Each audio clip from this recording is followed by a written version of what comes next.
We know that the Greek word kurios can mean anything from God to Sir. And when you get to the story of Peter and Cornelius in Acts 10, do we really think that Cornelius called the angel God?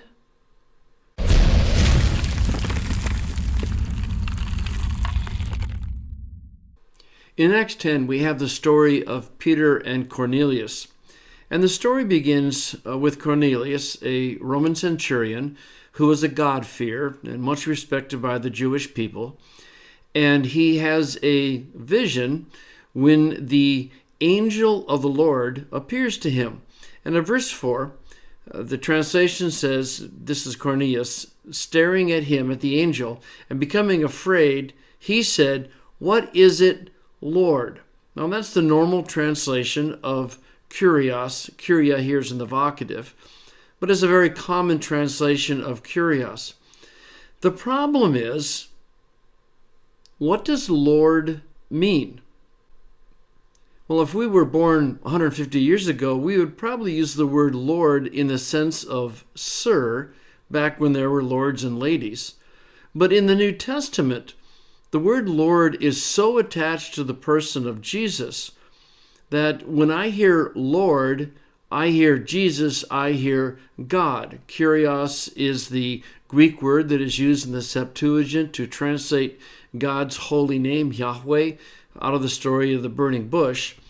And while kurios in normal Greek can also mean Sir, it generally means Lord as a translation of Yahweh, i.e. God. And that's why I was surprised to look at all the different translations. Here's the NIV. What is it, Lord? There's no way that Cornelius was calling the angel God. But as you go through the different translations, you'll see, what is it, Lord, in the NASB? What is it, Lord, in the ESV? Lord, CSB? What is it, Lord, NRSV? It's a very common in NET as well.